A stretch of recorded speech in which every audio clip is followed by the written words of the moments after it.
Mike, how was Christmas at the Alfieri house without me? Scott, if you didn't know, I did like a pre-Christmas at the Alfieri house in Oregon, and then Laura and I came here to Germany, and I did a German Christmas. So, Mikey, I know you missed me. Yeah, so Nick abandoned his family. It was great. It was so much jollier, and people were happier, like I said before, and sort of just this weightless feeling. Christmas had its magic back. Ah, that's good. Thanks. Yeah. Scott, how was your guys' Christmas? Dude, it was a whirlwind. I got bulldozed by sickness, a little bit of the old liquor hangover sort of deal. Just getting through the holidays with the family. Had a great time. We just celebrated the birth of little baby Jesus. 8 pounds, 6 ounces. So, happy birthday, Jesus. Okay. Okay. Your degeneracy, liquor consumption behavior. Okay. Yes. Scott, you're when you get into your 30s, those hangovers are horrible. Mike, you think that doing alcohol is cool? No, we do not. The show is not thinking that alcohol is cool. Okay, Scott, what is in that cup? A little hair of the dog. A little hair of the dog. Typical Yaley. Speaking of Christmas, guys, okay, all right, this was actually kind of crazy, and I'm sitting there in small town Germany in the Alps, and I'm watching NFL on Netflix. It was the first time that the NFL got the, shall we say, privilege of broadcasting, or Netflix got the privilege of broadcasting NFL games, and they started off with what should have been the big one, the Chiefs and the Steelers, world-famous Patrick Mahomes. How did you feel about this? Like, aside from just kind of what happened on the football field, obviously the Chiefs coming away with the win, but just the idea that Netflix is now getting into the world of broadcasting NFL games and sports. It makes sense. It's been so long coming. I can't believe that it's taken them this long to even like have a couple live. I mean, they tested it out, right, with the live stand-up stuff with Chris Rock and a few others. True. And then they had the Jake Paul fight, which was, I mean, we all know that was garbage, dude. I sat on the spinning circle of death for like 10 minutes, like maybe 4 or 5 times throughout that time. So that's brutal. But dude, they seem to get it together for this. Like that was actually not as bad as I was expecting, just based off of that Jake Paul fight. Yeah, that's true. It's actually because that was an absolute disaster. And it's like, Netflix, what are you doing? You have like this, this opportunity with so many eyeballs, and you just put up just a shitty product. But that was today. We have to stream that game today. Has anyone seen a small black power cord? That's the Netflix headquarters. So that guy figured it out. It was a Christmas miracle. It was actually kind of cool. They said that I think that people in over 200 or just around, how many countries are there? It was something around 200 countries viewing. Do you know this, Scott? How many countries there are? Dude, I don't know why the number 187 is popping into my mind. I don't know why either, because it's wrong. Yeah, I got to Google that. We got to Google that. I don't know. Here we go. Yale versus State School. Who knows how many countries there are in the world? Mikey, there's 208 bones in the human body, so that means 200-ish countries. That's how I remember it. I actually think you're pretty close. But anyway, the cool thing about this is that this distributed NFL football. This was, for a lot of people, the first time that they ever had exposure to NFL football. And that's why it was pretty smart and strategic of the NFL to put like a superstar like Patrick Mahomes in this time slot. And he did not disappoint, dude. I was watching with Laura's parents and her dad, who's not really a football fan, and this is kind of one of his first main football games that he watched, and it was still very interesting for him. And this is the kind of the first exposure to the NFL, and that's a cool thing about Netflix doing these. Yeah. What are your thoughts on what happens on the football field and the Steelers kind of laying an egg and the Chiefs rolling to 15-1 now? I mean, as a Browns fan, I got to say that the Steelers were exposed for being what they are. It's I got to just say that. But yeah, dude, the offensive production there was so piss poor, man. It almost looked like Russell was kind of reverting back to what he was last year, which is strange. But like at the end of the day, I find this as a player, I wouldn't find this to be like indicative of the team's performance going forward, right? It's such a strange time, and I get it. The NFL is a business. This is such a great opportunity, as you were speaking to have games on Christmas Day where everybody's in their home and all they have to do is just pop on a TV.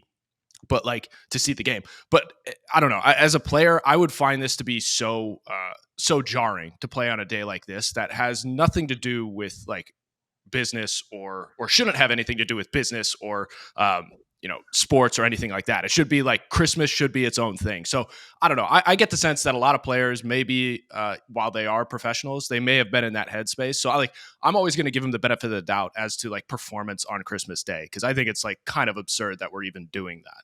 You're making an excuse, Scott? Kind of. Dude, it's a business. It's the best. It's everybody's at home sitting around the family room. Okay, it's the best time of year to put football on the TV, business wise. Yeah, sure. But like for the players themselves, I'm going to give them a pass every single time and every single year on this day. It just sucks that it happens to be like a consequential game for them to make it into the playoffs. Russell Wilson was thinking about his toys under the tree. That was the problem. Is that what you mean? Is that your argument? Russell Wilson was worried about his toys? Yes. Yeah. Well, exactly. I hope that Russell had a good poor Christmas millionaire had to play on Christmas Day. I hope he had a good Christmas stocking when he got home. Here, Scott, will you throw this up? Yeah. This, speaking of all this on Christmas Day, check these out. These are the two most top streamed NFL games in U.S. history. Now, we can't be like so deceived by this because streamed is different than watched. Okay, of course, like streaming is relatively new for the NFL, but 24.1 million people watching the Chiefs Steelers game, and then even more people, 24.3 million watching that horrible Ravens Texans game, which we will not talk about. Okay, like we will not even touch on this at all. You want to talk about that? That was horrible.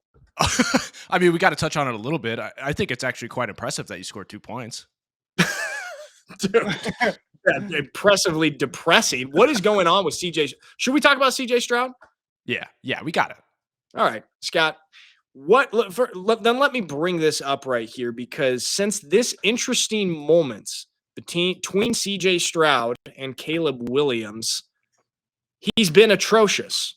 Here it is. Quick little 15-second clip. Look, come here. Learn from those mistakes, and everything that you got, bro, is in you already, bro. You're going to be a hell of a player in this league. Yep. All right, boy. Appreciate it. For sure. Big boy. Or big bro. Big boy. Big boy. Big bro. Yeah, big boy. So for those who are just listening here and can watch it, that was basically CJ Stroud kind of big brothering Caleb Williams a little bit early on in the season and be like, hey, bro, look, basically with the vibe of I've got it all figured out. I'm a year 2 quarterback. I was rookie of the year last year. And you listen to me right here. And since that moment, and that moment got a lot of media attention. And since that moment, CJ Stroud has been absolutely atrocious. What the hell is going on with him, dude? I don't know what's going on with CJ. I think it's just sophomore slump.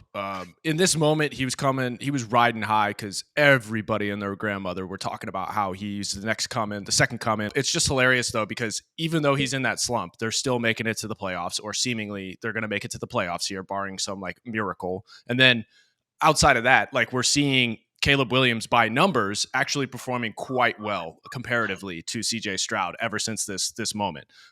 So I find it hilarious that there's such this dichotomy. It's like one can play, pretty average, like pretty mid across the board, make it to the playoffs because they have great coaching. They have a solid team around them. It's a team effort on the other side of the ball defensively too. And then you got Caleb, who statistically you look at it, he may be balling out, so on and so forth, but there are a lot of decisions that he may be making that are actually quite detrimental to his team's success, which is probably playing out more so than they want in the wins and loss columns.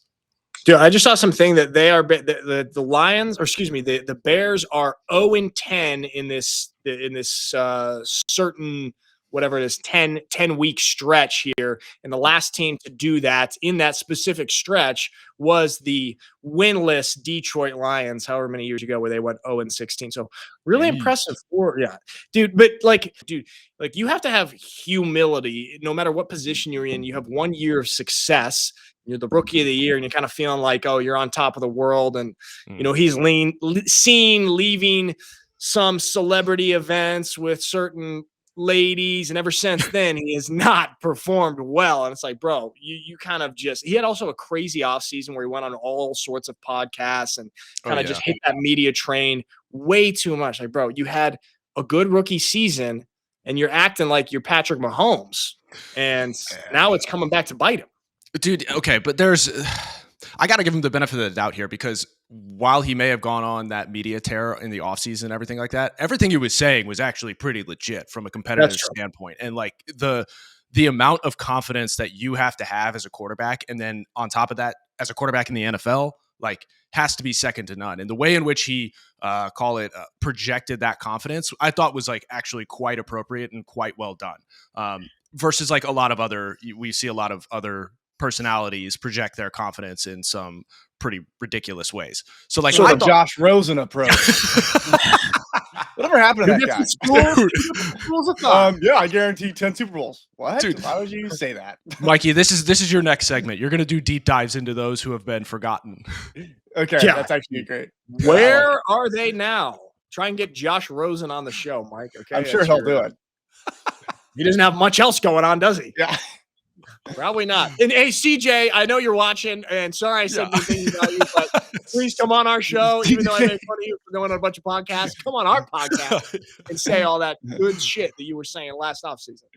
Yeah. Okay. But like the thing for him is like he could back it up based off of his performance, right? So it's like you could swallow that, digest that, and understand like where he's coming from because it's like, all right, man, like, dude, you were very successful last year. I think, which comes along with the sophomore slump in just the NFL and everything like that. It's not uncommon for this to happen, right? And I just think it's like the ability of the guy to manage the growth of, call it fandom, notoriety, fame, all that kind of stuff that comes along with such a successful rookie year. I think it's just him figuring out how to do that best. And it's crazy. That's why I keep going to it. It's nuts that they're still playoff bound with all of this going on and how he's playing. Well, that's the benefit of playing in one of the worst divisions in football. It's just the most boring, weirdest division. So congrats to them. They're going to be bounced in the first round. And I guarantee that, just like Josh Rosen guaranteed 8 Super Bowls. And that is not going to come back to bite me. Scott, I'm a little feisty post-Christmas. Yeah.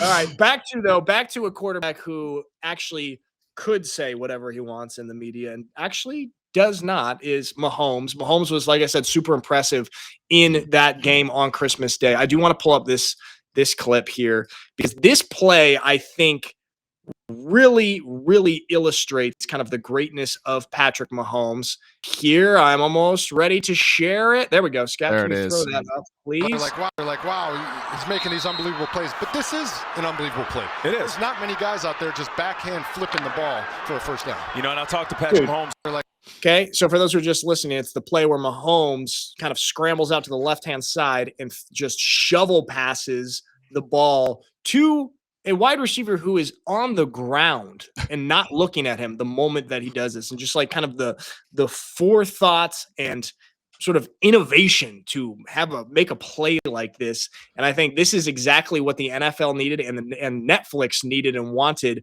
by putting him on this platform on this day, because that's a great highlight play that just impressed audiences all around the world. Like not just American audiences, but like I said, people whose first taste of NFL football was right here. And you're seeing Patrick Mahomes make a spectacular play. Yeah, and I think Netflix isn't the only one to do this. I think Peacock did it too when they originally did the live stream solely with the Chiefs. Like, it's clear that the Chiefs are the team to get if you want to have a spectacle, if you want to capture and be as sticky as possible for new content on your platform. So, like, I get it. And, like, dude, you're talking about the creativity of Patrick Mahomes. And, like, I know there are plenty of people who are already beating his drum about how incredible he is. But this is pretty stupidly impressive to see this happen. And it's like the dude's been doing it for 5 years. You can't deny his I'll say it, greatness at this point and his potential to be on Mount Rushmore. Oh my gosh, Scott. Oh my goodness. All right, this is the first game that they won by more than 7 points, isn't it? Yeah. Mike, hey, guess what? That does not matter. Okay, yes. The Chiefs but this is what now they're getting into, December playoffs era, and now they're trying. This is what they do. They just bare minimum effort, whatever it takes to win, and then now they're kind of taking off because it matters. Sure. Okay. No chance the man had a high ankle sprain. You guys know how bad high ankle sprains are and how difficult it is to come back from those things. He was not moving like he had. Are you saying that Mahomes is just playing theatrics to just add to the story of the Chiefs, and then he really wasn't. I could get you back from a high ankle sprain in a week. You get in the sandbox, you get in a volleyball pit. Okay. Well, Mike, I've had a torn Easy. MCL for 10 years, and you haven't gotten me back. Okay? I refuse to treat you because of attitude problems. My career has never been the same since you refused to treat me right. Okay, so Mahomes, maybe he did really milk that ankle sprain, what have you, but it does add to the theatrics here. The thing is, okay, yeah, this is the first time they won by more than 7 points, and there's that crazy stat that the Chiefs are one of 5 teams in the NFL this year to not score more than 30 points in a game, and the other 4 are the 4 worst teams in the NFL. Interesting. Okay. But Mikey, you just said it. It's now getting to kind of crunch time, prime time, and when all this shit actually matters. Interesting stat about the Chiefs. Okay.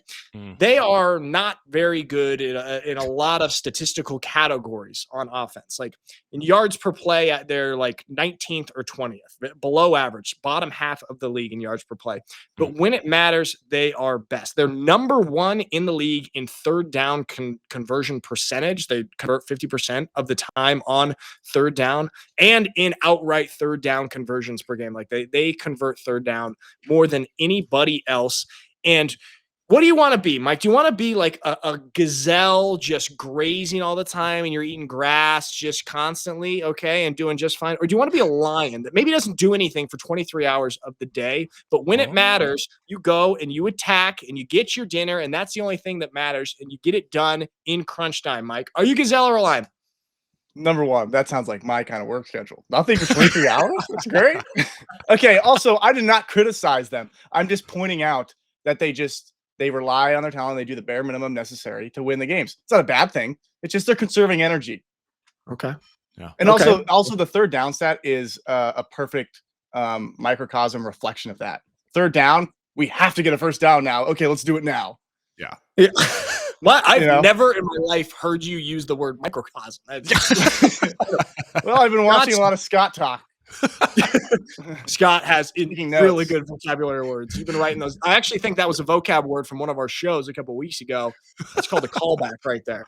Scott, he's your prodigy. Are you impressed? Yes, good job, Mikey. I'm happy that you're that's being sticky at least. But I thought you were going to go with the hyena approach on the Savannah here. Okay, talk to me. Yeah.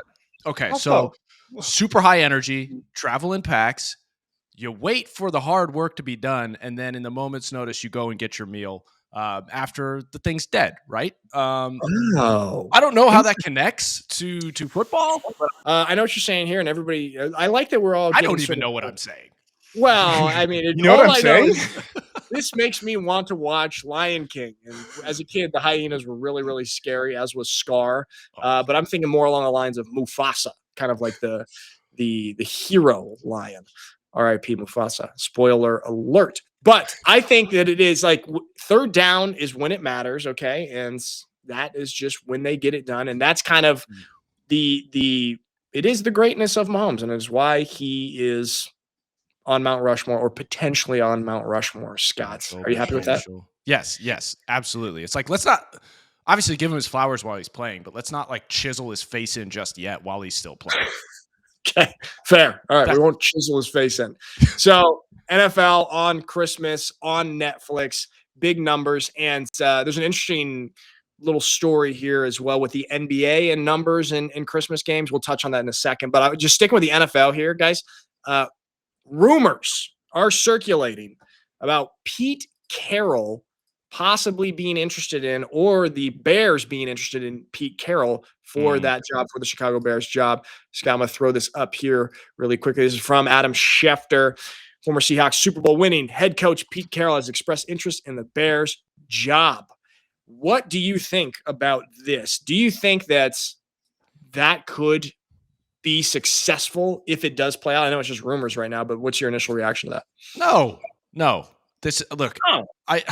I like Pete Carroll. I thought he's done a great job throughout his career, especially with the Seahawks and everything he built there in the late 2000s and mid 2010s. But honestly, if you didn't go for the older coach last year with Bill Belichick, I don't think they're going to pull the trigger and do the same here with Pete Carroll. And I hate to say that because that's ageist, but it's a reality. It's like they obviously need to get the culture right. And how long will he coach? And I know this kind of cuts against the grain of my argumentation to pick up Bill Belichick, but I just don't see, if they haven't pulled the trigger yet, specifically with Bill, they aren't going to do it with Pete. And I still don't understand. It's like everybody's jumping, like saying, "Oh, we just did this with Eberflus and all that kind of stuff. We need to like go away from the Vrabels and the culture guys." It's like, well, that is exactly what Pete Carroll is. He's a culture guy. So I don't understand the buzz or the rumors around this so much. I think it's interesting that his name has only just popped up. It feels like he just went the way of the dodo. I don't know, like after he got kicked out of Seattle. But I think they need to push hard for a younger dude like Vrabel, more so than say Pete Carroll, who has a little more left in the tank. Let's just put it that way. Okay, that's interesting. Here, I'm going to stop sharing this now. Scott, you can make us big again. It is interesting that, Pete Carroll, I think he's 73 years old. And just objectively, that is old in the football world. However, he has an incredibly youthful energy, and he chomps his gum very vigorously. The way that I was chomping my gum before we started recording here, and you guys were mad at me and said, "Spit your gum out before we start recording." You audience members didn't get to see Nick, that. here's the thing with gum chewing. Gum chewing is just a signal of arrogance, okay? It's rude, it's loud. It just tells people, I don't care what you had to say. I'm really important. I'm chewing gum. I am pro mint use. Mint use over gum use. Always. Mint use is classic. Okay. What kind of mint? What kind of mint are you going with? You can go with an icebreaker. You can go with an Altoid. I like an Altoid. It's classic. Oh, an Altoid? Altoid? Anything like that. Throw chalk in your mouth, dude. Okay. Like, ugh. It's military grade. Okay. It really works. Anything that's not gum. That's my philosophy. That's like your military. What about Pete Carroll's really the only guy that can get away with it. So you are pro Pete Carroll. Okay. Here's a point. Would you rather have a head coach that chews gum like that, or a guy that just has wads of dip in his mouth as a head coach? Oh, yeah. Wads of dip, dude. Exactly. Give me a dude from Louisiana or Texas with just a full upper decker, lower decker, double decker, whatever you call it. But Pete Carroll, all of that aside, he is probably one of the only people that can get away with chewing gum like that. It is kind of obnoxious, but he does have a youthful energy. And think about what he did in Seattle with kind of a young Russell Wilson, right? And is this not maybe a little bit of a similar situation? You got a young Caleb Williams, a talented quarterback, and he needs just a little bit of culture setting and guidance. I think that this could be an interesting play here for the Chicago Bears. You think that it would just be stupid? No, I don't think it would be stupid. It would definitely be an experiment, an interesting one, but I don't think it's going to be a successful one at that. I think he could help Caleb to a certain degree, but there are so many other holes in that organization that are wildly obvious outside of just Caleb, right? So like I was talking about his stat lines when we were comparing him to CJ Stroud, and like clearly he's doing something incredibly well, and he just threw his first pick I think in like 6 or 7 games last night, and the dude got sacked I think it was 9 times, and he's been sacked I think upwards of 67 68 times this year, which is I think 4th most, or at least mid-game it was 4th most in NFL history for a season for a quarterback getting sacked. So there are so many other issues here, and yes, some of those sacks can be attributed to his style of play and his just like, hey, let's play this like we're outside in the backyard and just running around and making poor decisions. And then the other half is, okay, the offensive line has problems. The offense at large has problems. And then that's not even to mention the other two phases of the game. So I don't know. I just think you can always hire an OC, a QB whisperer, as opposed to going for that guy that may be able to get him right at the head coaching position. Well, I'm with you on that. I'm with you right on that. And like, Pete Carroll's not going to be the OC in this hypothetical scenario that we're making up. Give me Pete Carroll as the culture setter, as that youthful energy guy, and then you get a quarterback whisperer, kind of nerdy, QB X's and O's type guy.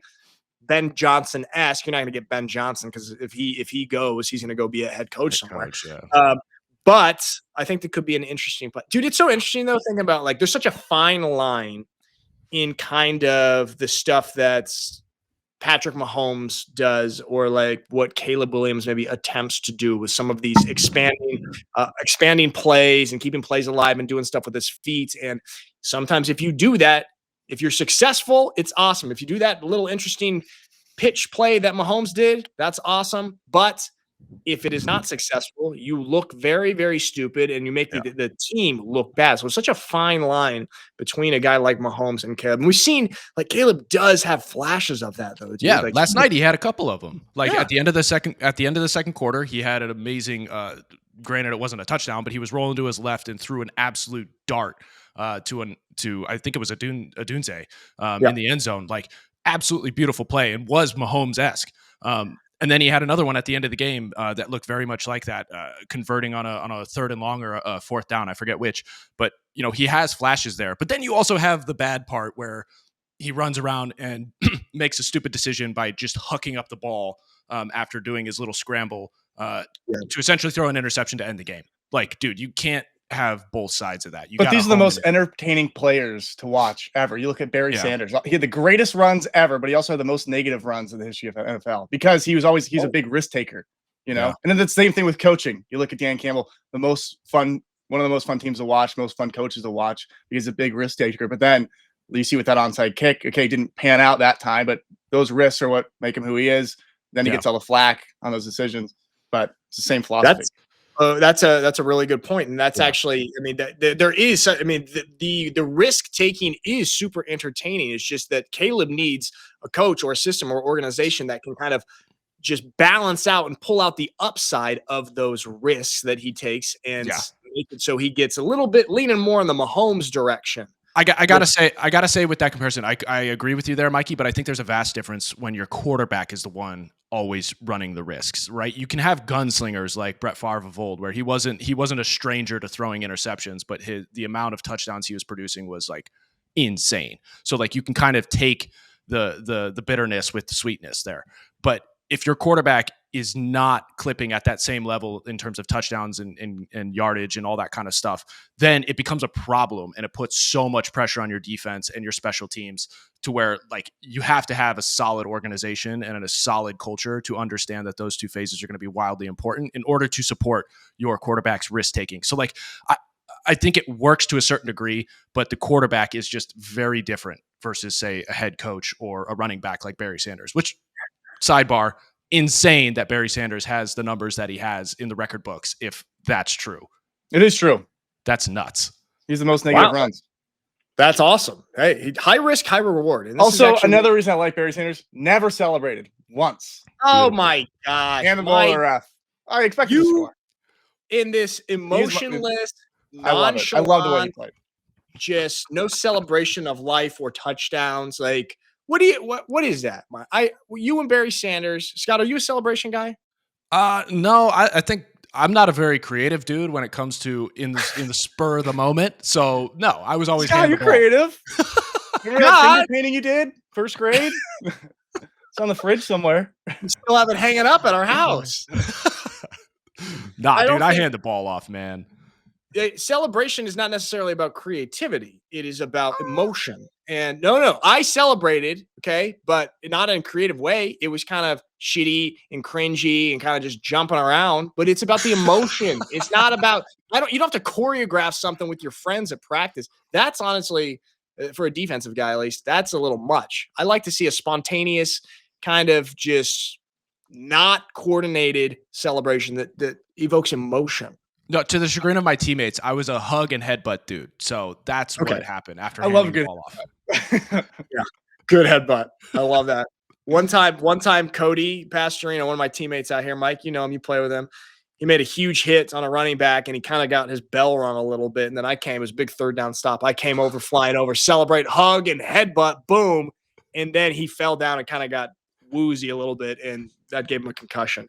And so hug and headbutt, guys, you got to be careful. So, okay. Moving on. All right, let's touch on this because Sirianni is back in the news again, head coach of the Eagles. Because of this nonsense, Scott, will you throw this up, please? Por favor. There we go. Got it. Boom. Eagles security chief, Big Dom, and this dude. Also, side note, what is the deal with that? We can talk about that. This whole Big Dom thing. Like, chill out, Philly. It's like they're trying to be a caricature of Philadelphia. Oh, we got a security guard named Big Dom who's like runs our. Shut up. So, the center had to separate Eagles coach Nick Sirianni and the Commanders tight end Zach Ertz during a post-game altercation on Sunday. This is your head coach, and this is not the first time that we've seen Sirianni in the news for something like this. And we've seen him flipping off the opposing team. We've seen Jalen Hurts have to kind of grab him and rein him in. And this is your head coach once again. And apparently in this situation, it wasn't even a coordinator or kind of like a coach of authority that separated him from Ertz. It was a position coach. And the fact that you've got people way lower on the totem pole having to police the behavior of your head coach, this is a joke.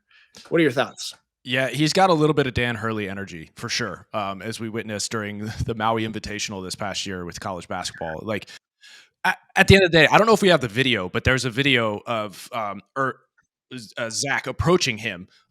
And it was almost as though it happened during the exchange. You know how a lot of times there are coaches that come in with like too hot of a handshake and too aggressive, and then you get the other coaches just angry and all that kind of stuff.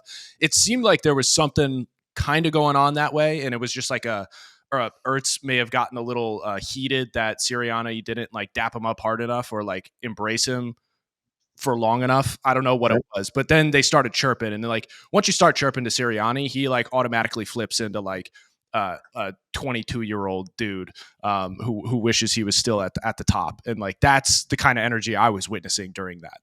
Yeah, dude. I actually do. I just found it. It's pretty blurry. We have not watched this yet, so let's see. But we'll throw it up here to see if we can get some context on it. Scott, will you pop it up here? Yeah. All right, no sound here. Kind of a blurry video. For our audio listeners, sorry, but they're highlighting here. There's Ertz highlighted. Yeah, it is just what you say there, Scott. It's like a little dap up something. Not sure. And then Sirianni. Yeah, it was just like something must have been said, or he may have said something, because obviously Ertz is like a Philadelphia legend, right? He was on the Eagles for so long and just balled out with them for the longest time. So like there may have been like, oh, there was disrespect there from Sirianni or from Ertz, in that entire exchange. Like somebody didn't give the other enough love, and that's kind of how I was seeing that. Yeah, and just based on what we know about I feel like it would be Sirianni feeling like he got disrespected. Like, you didn't give me props. I'm the head coach. Like, that's my interpretation of it. Yeah. I mean, I don't think that's too far off to infer that. So he's just been known to be a fiery dude. It's that Italian passion, I guess. Oh, okay. Mike, how do you take that? Do you feel that? God, that's honestly kidding. Really offensive. Oh no! What, Mike? How do I take it? I agree with you. I think it was Sirianni trying to blow it out of proportion. He's the type of guy who he seems like he's always looking for a chance to get into a fight. He's always looking for a way to interpret things as disrespect so he can get into an argument. He's like one of those. You can just tell by his face he's one of those guys. Yes. He's like one of those YouTubers these days, right? That walks around with security guards and they can just do whatever they want, and they act like nothing is going to hit them because they have a security guard. And like that's what Big Dom is to Sirianni, right? So he can act as he wants. The other thing with Sirianni is his confidence is way too high for his body. The way that his body looks, his muscle mass is way too small to have that level of confidence and combativeness. So he's one of those classic overcompensation things where he's always looking for the fight. Yeah, and then he has the physical protection of Big Dom, who protects him physically. But back to the kind of like the main point of this is the Philadelphia Eagles they're playing well. They're one of the top teams in the NFC. Yeah, but is this sustainable, and is this what you want your head coach to behave like? Like from a personal standpoint, no. But I get it. I get how it can be energizing to a team, especially if they're a younger group of guys. Like that just seems to be like a more connective sort of energy level and approach. But personally, I would much rather have a Vrabel or a Campbell, just somebody who's like no bullshit, just like it's all about the grit and the grind. It's getting down into the trenches and just going balls to the wall. That's what I'm looking for from a coach. Like, I don't need to be buddies. I don't need to be like connecting with you in my generational way. Just like, yo, inspire me to hit the heights of my potential. That's what I want in a coach. Lead me when I'm in the mood. Be led. That's The other thing is, I don't think the players really care for it, but I think the Philadelphia fans love it. Seems like the Philly fans eat it up. Yeah, Philly fans are the most they're the most diehard, but they're the most fickle when it comes to like their love and hate of a coach. Like, they wanted to crucify the man. What was it, like 10 weeks ago? Even though they were absolutely crushing it, and now it's like crickets. They're totally fine with it. Now they're supporting it, but early on they were like, "Oh, his antics, he's blah, get him out of here," like all that kind of stuff in more colorful language. Well, winning glosses over everything. Have you guys heard Bill Burr's rant on Philadelphia and all their sports fans? You heard the stand-up one where he just went at Philly for like a solid 20 minutes. He was like he was set to do like a comedy show in Philadelphia. It was a bunch of comedians coming on stage, and the crowd was terrible. And Bill Burr went on after a couple other comedians kind of got heckled and booed off stage, starts his act, and then they start heckling him, and then he just diverts from his act and starts talking shit about Philadelphia, the people, the culture, their history, what they have, their sports teams. If you've not heard that, I implore you to look up Bill Burr Philly rant. I would like that rant to be directed at Nick Sirianni right now. Okay. He's not even from Philly, but he's part of the culture. Okay. Last thing in the NFL, I would like to touch on just really quickly. You know, it's Christmas time, and all of these quarterbacks are getting their offensive line gifts. And that's a nice gesture. I like that a lot. It's cool. The offensive line, obviously, protects the quarterback, and that relationship's super important. However, the gifts are getting bigger and bigger and bigger. And right here, I'll throw this up. Brock Purdy, who does not make much money by NFL standards at all, he bought all his O-line $85,000 Toyota trucks. And check this out. Purdy salary, $934,000. Pathetic. The starting 5 O-line, nearly $40 million in salary. And how do you guys feel about this and the basically inflation of expectations of the gifts that quarterbacks keep on giving their O-line? Look, I'm not opposed to this because what's crazy is I think a lot of, and this is probably true with Brock based off of that salary, a lot of quarterbacks are utilizing like marketing campaigns and brands partnerships that they already have in order to gift these things because it's such great fodder for those brands because they're like, oh, okay, we'll definitely give you these things for free, give it to your O-lineman. So like utilizing it that way, I'm fine with, but that honestly like almost eliminates call it the purity of the gift, you know? Yeah.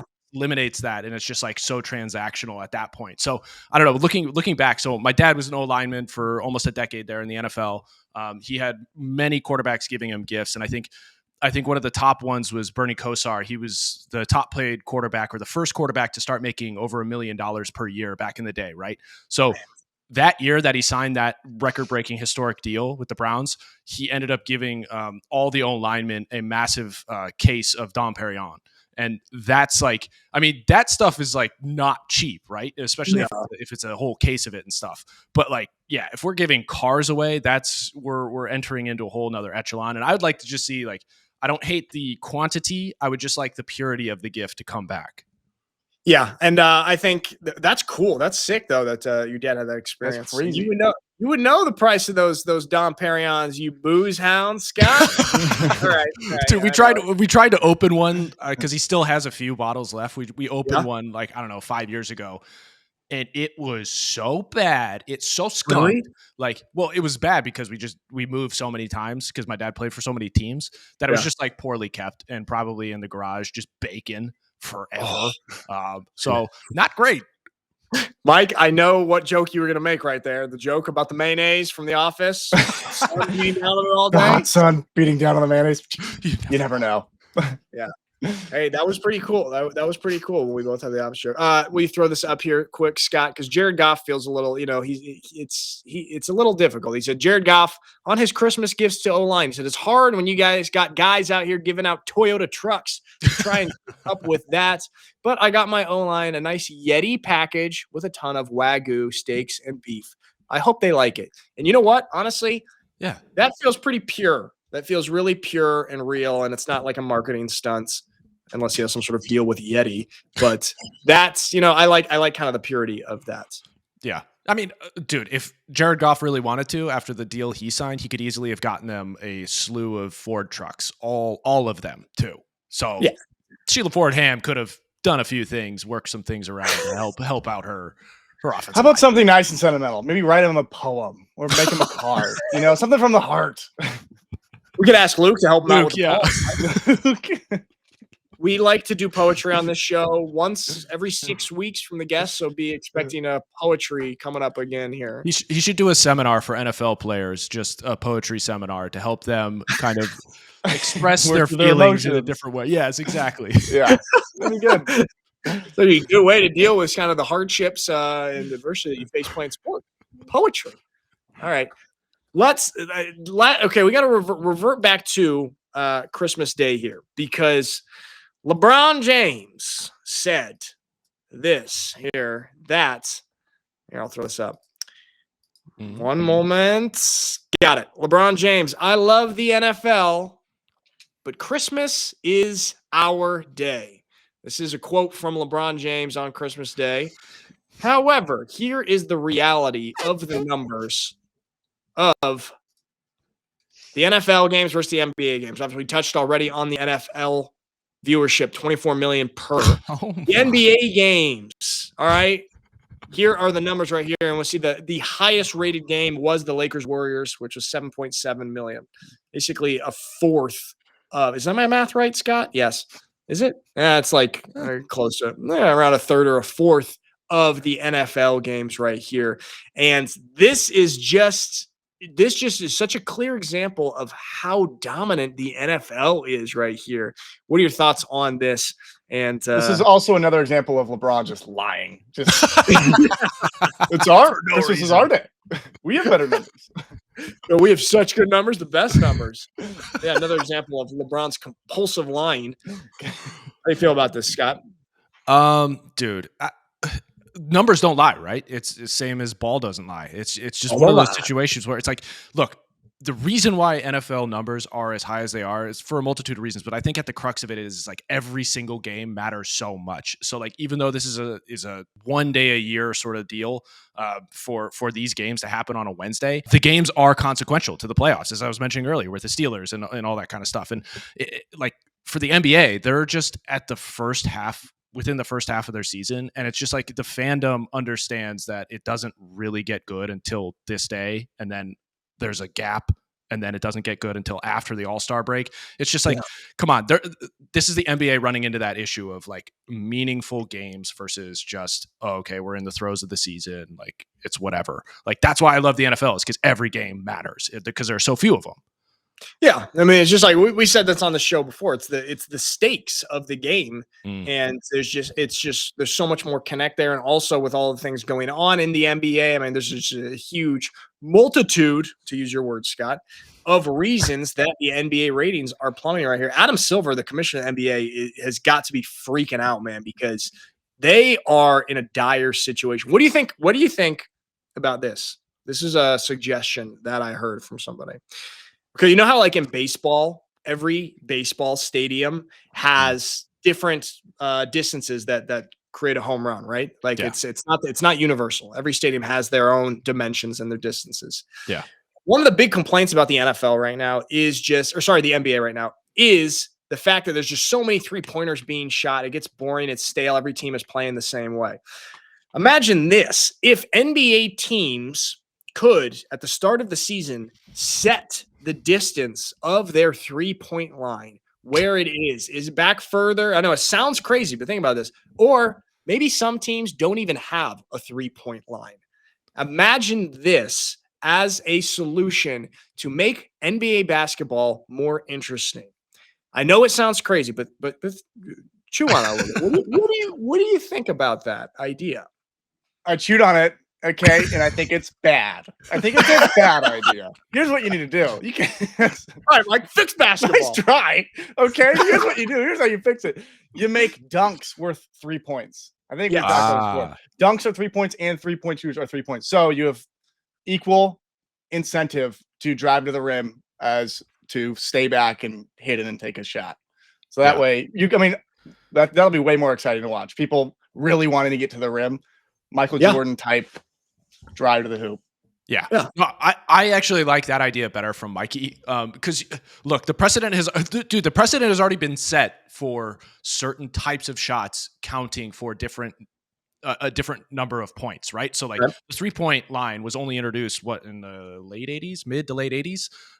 And then it obviously has blown up since then. But prior to that, like everything was a 2-point or a free throw 1 point. So like the precedent has been set that we can increase the number or change the value of a basket, but depending on how it was made. So like I think that's interesting to try and infuse the inside game a little more back into the league.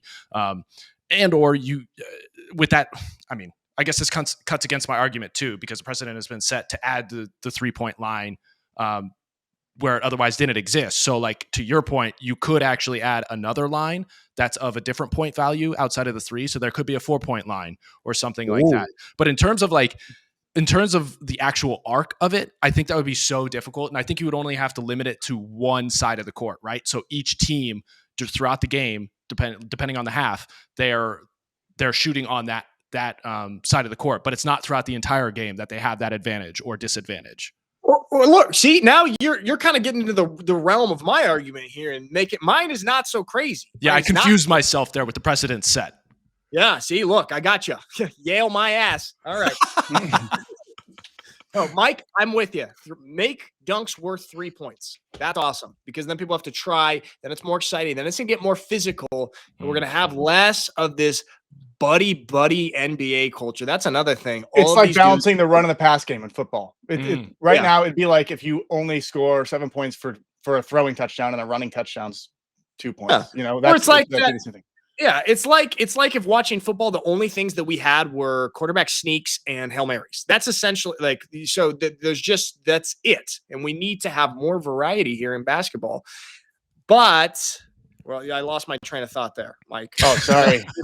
really good. You were going at me with the realm. I was entering into your realm of argumentation here with talking about changing the line. Oh, yeah. Okay, so now degree. So then you get that dunks are worth 3. The game is going to just inherently become more physical this way because you're driving to the lane and people are going to really, you don't want to get posterized. It becomes like an ego thing there too.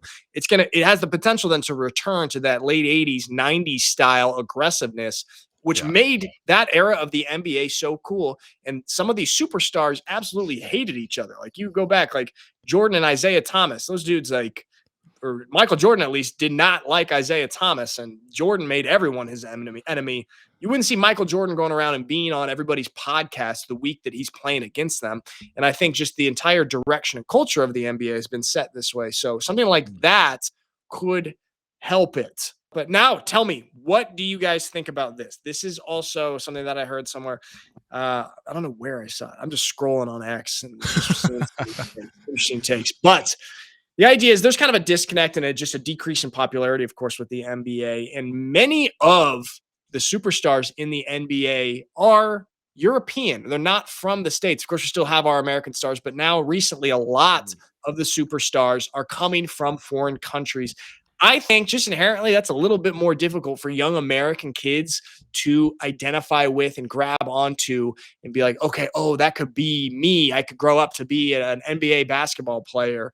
Thoughts on this? Do you think there's any credence to the thought of the increase of European players? No offense to Europe. It's just, we love you guys. But do you think that could play a part in the decrease in popularity of NBA in the United States? To a certain degree, but I think that's misattributed interest of the young people and the parents. I think there's just been such a barrier to entry created with the AAU system and the way that it's grown that keeps people or kids from pursuing it because of the time commitment that's required to enter into and become serious and become a serious candidate for college and beyond. I think there's an element of truth in that, but I don't think it's the whole pie of the problem there. Yeah, I do. I mean, I'm a little conflicted on this take here, but I have seen an example kind of that sort of in reverse.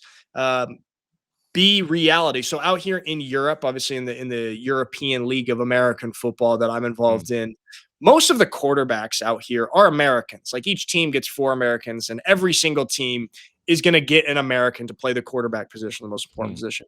But 2 years ago, there was an injury for an American quarterback, and a German quarterback stepped in, and he went on like a 4 or 5 game run as the starter for this team in the league. And he played well, and he went 4-1 as a starter there. And like, he wasn't a superstar quarterback by any means in terms of the league, kind of middle of the road, but he was getting wins and he was on the field there, and he was a German quarterback. You saw these stadiums. I saw so many signs from little kids of this quarterback, like, hey, Jan, can I have your jersey? I love this quarterback, Jan. And when speaking to him, because he would speak with these kids and families after the game, and I was asking him, like, dude, what's it feel like to have all this excitement around you playing the quarterback position here, being a German? He said all of these little kids like basically say it gives them hope that, I'm growing up here, I'm a European, I'm German, but I could someday grow up and be a quarterback, the most important position in football, because there's someone like me that plays the position right now. So that's kind of the example that I've seen, that maybe when I saw that take, they're like, okay, you know what? Maybe there's something to that. Yeah. Okay. That story, that anecdote hits hard. So that guy was like a Nick Foles, right? Coming in and balling out and exactly. some sort of pride and nationalism in the teams and the following, the fandoms, right? Okay. So that makes a lot of sense. But I think looking at the NBA and everything, I think the culture of the American culture is vastly different now, because we've been hit over the head for so long, at least for the last 10 years, with this sort of anti-nationalistic pride in our country and what it means to be American, right? So I don't think the youth these days are viewing that same sort of, or they're not viewing it from that same sort of lens or that paradigm, because they've been essentially taught and beaten into thinking a certain way, that America is bad. We shouldn't be celebrating our successes or our victories, and the good that this country has brought forth in the world. I mean, we got some element of that within the Olympics this past year, but there was still like this deep-seated, like, I feel like awkward cheering for America. Like, I feel bad for this other country or something like that. It's just foolish. Like, so I think there's an element of the youth not understanding what it means to be American in a way that they would find pride in, say, LeBron James being at the top of the game for 20 years, dude. So like, they don't see it like that. And it's almost like an embarrassment of riches, right? So like, Americans have been so dominant in basketball for so long that it's almost become a byproduct. So they don't have that same sort of fervor or fandom that, say, the German people did about American football there, and seeing a German dominating the game.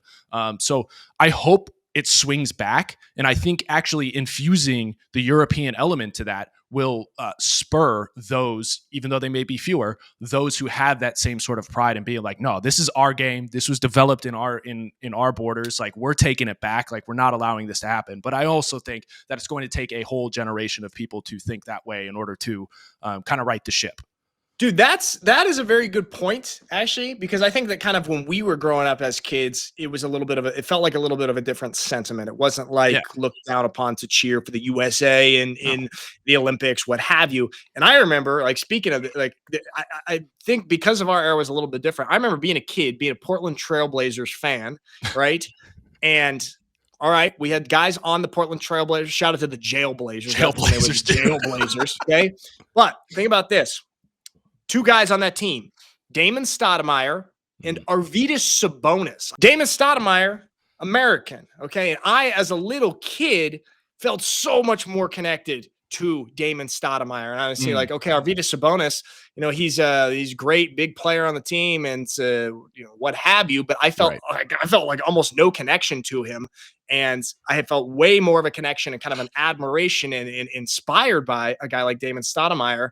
And maybe part of it was because positionally could be, but also because I'm like, oh, he's from the country that I'm from. I was a Jailblazers fan too, like back in the day. Obviously, Trailblazers first and foremost, but like Scottie Pippen drove me to become a fan of the Blazers, and then from there, I always wanted to see them take down the Kings or the Lakers back in the day, like with Shaq and Kobe. I never liked them, but I don't know. I probably had a little more affinity for Arvydas because I knew that's probably the look of athlete I would end up being.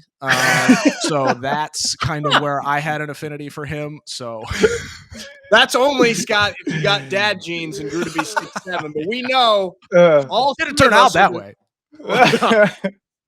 All of us are short on the shorter end of our families. Even you, Mike, even though you're taller than me, you're still proportioned. We're called proportioned.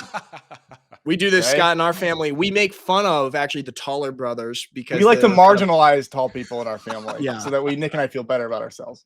We're anti-tall, pro, normal size. Yeah, stuff like that. Or we call them Gumby, or make fun of their wingspan, especially to our brother Andy. It's good. It makes us feel better about ourselves, right, Mike? Yeah. I love punching down.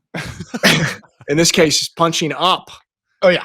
All right. Okay. There we go. Scott, hey, I know you didn't grow to be 7 feet tall, but I still think you have a resemblance to Arvydas Sabonis. So your dream came true.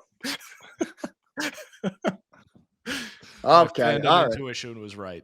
There you go. That's enough.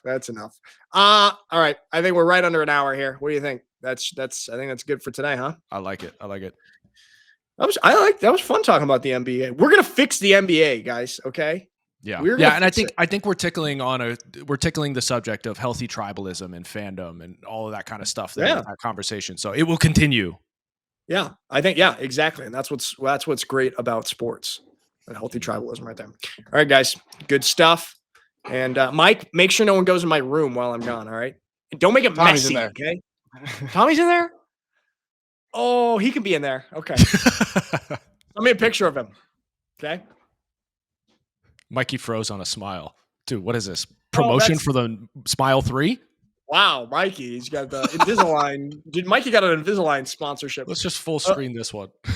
At least there we go. For those viewing, Mikey Mike, you're back. I'm back. There we go. Here's the problem. There's 14 people here on the Wi-Fi. Okay. We have a hamster on a wheel powering the thing, and I think you gotta take a break. The poor Alfieri Wi-Fi. Everyone just sucking it down. Luckily, I got my Starlink over here in Germany. All right, guys. Good stuff. Everyone, thanks for listening / watching, and we will see you on Monday. Peace.